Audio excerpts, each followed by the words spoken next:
जय गुरुदेव। अब पितृ कौन है और हम श्राद्ध क्यों करते हैं, किस प्रकार से हमारे जीन्स में हमारे पितृ बसे हुए हैं, ये सब तो हमने देख लिया। अब आगे चल के हम और इस पे थोड़ा सा रिसर्च करेंगे, खोज करेंगे। खोज ऐसी है कि हमारे पितृ इन दिनों में हमारे पास आते हैं और हमको आशीर्वाद देते हैं। तो इसके लिए गुरुजी आप हर रोज कुछ खास तारीख तिथि बताते हैं कि आज पहली तिथि का श्राद्ध है, दूसरी तिथि का श्राद्ध है, तीसरी का है। ऐसा क्यों होता है, इसका आप कारण बताइए। इसको आप हमें ठीक से बताइए, जानकारी इसकी पूरी दीजिए। तो आज हम इसके ऊपर पूरा वीडियो बना रहे हैं। वस्तु ऐसी है कि आपका जन्मदिन बहुत खास होता है। इसे आप आउम्र याद करते हैं आपके जन्मदिन को। इसलिए मरने के बाद मृत्यु का दिन भी बहुत खास होता है। शुक्ल पक्ष या कृष्ण पक्ष की 16 तिथियां होती है। कृष्ण पक्ष की 1, 2, 3, 4, 5, 6, 7, 8, 9, 10, 11, 12, 13, 14। 14वीं तिथि के बारे में हमने बहुत गहराई से इसके पहले बात की है, कुछ समय पहले। 14 और अमावस्या, ये 15 तिथि हुई जो कृष्ण पक्षी। शुक्ल पक्ष की भी 15 तिथि एक दोनों की बराबर होती है। 2, 3, 4, 5, 6, 7, 8, 9, 10 से लेके 14 तक दोनों की बराबर तिथियां हो गई। तो 14 तिथि दोनों एक हो गई। इसकी अमावस्या हुई और इसकी पूर्णिमा, ये 16 तिथियां हुई।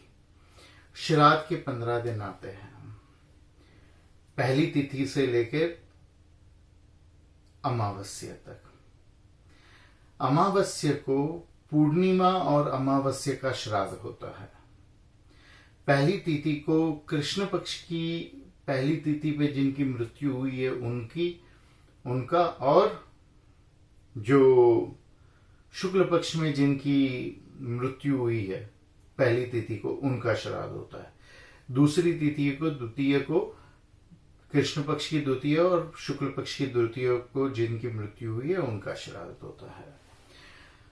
अगर आपको पता ना हो कि किस दिन मृत्यु हुई है, तो आखिरी का जो दिन है अमावस्या का दिन, जिस दिन पितृयों का पूर्णिमा और अमावस्या को जो गुजरे है उनका श्राद्ध तभी होता है। उस दिन सर्व पितृ श्राद्ध भी होता है। उस दिन सभी पितृयों का श्राद्ध जो है उस दिन हो सकता है। कभी अमावस्या की तिथि को, समझिए आप, अमावस्या को अगर नहीं तिथि पता है तो सभी का अमावस्या के दिन श्राद्ध होता है। अब ये मृत्यु की तिथि खास क्यों है, इसके बारे में थोड़ा सा समझ लेते हैं। मृत्यु की तिथि बहुत खास होती है क्योंकि उस दिन के वाइब्रेशंस जो है उस पितृ के साथ आपके जीन्स में वास करते हैं। तो उसी तिथि पर अगर उनके श्राद्ध में हम सहभागी हो तो ज्यादातर लाभ हमको प्राप्त हो सकता है।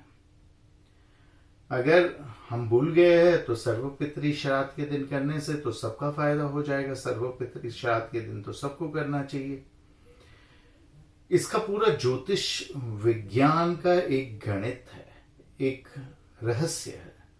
उसको इतने छोटे वीडियो वगैरह में नहीं समझा सकते।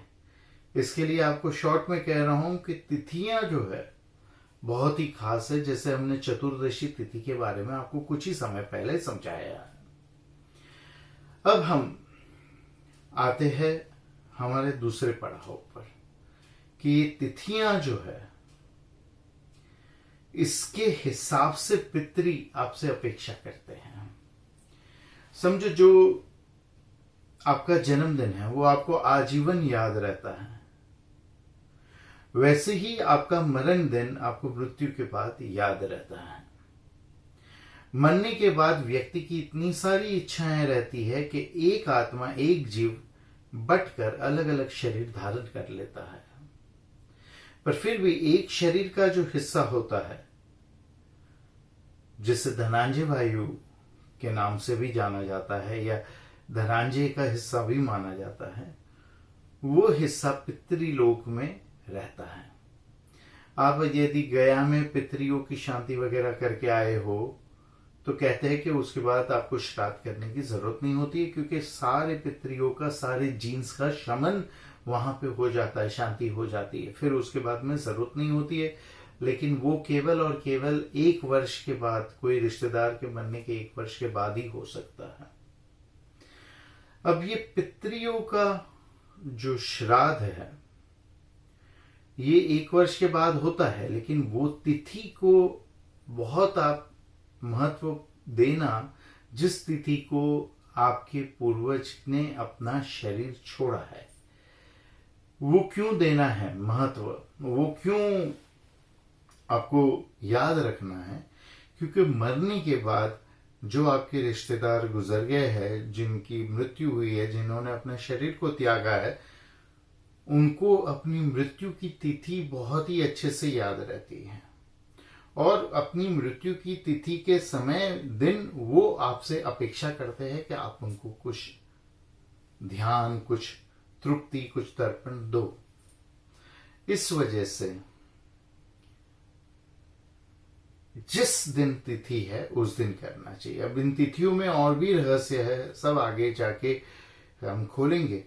अविधवा श्राद्ध मतलब जो सुहागन की मृत्यु हुई है उनका श्राद्ध का एक खास दिन होता है। जो विधवा की मृत्यु हुई है उनके मृत्यु का श्राद्ध एक खास होता है। जो जहर से, हथियारों से, लड़ाई में, चोरों से, डकैतों से मरे हैं, एक्सीडेंट से मरे हो, उनके लिए एक खास दिन होता है श्राद्ध का। और जो आपके घर के पशु पक्षी, डोमेस्टिक और पेट, मतलब जो आपके साथ में रहने वाले पशु पक्षी है, उनकी भी मृत्यु अगर होती है तो उनके लिए भी एक खास दिन होता है। गर्भ में अगर बच्चों की मृत्यु होती है या आप एबॉर्शन कराते हैं तो उसका भी खास श्राद्ध होता है। ये सब तिथियां बहुत खास है। ये अलग अलग तिथियों पे अलग अलग व्यक्तियों को, पशु पक्षियों को, गर्भ में नाश हुए बालकों को, सबको इसका तर्पण प्राप्त होता है। तो इसके बारे में और भी हम जानते रहेंगे। अभी तो तिथि पे हम आए हैं, आगे भी हम बहुत ही डेप्थ में इसकी बातें सीखेंगे और समझेंगे। कृपया सबके लाभ के लिए, सबके फायदे के लिए इस वीडियो को सबके साथ साझा करें। हरिओम तत्सत।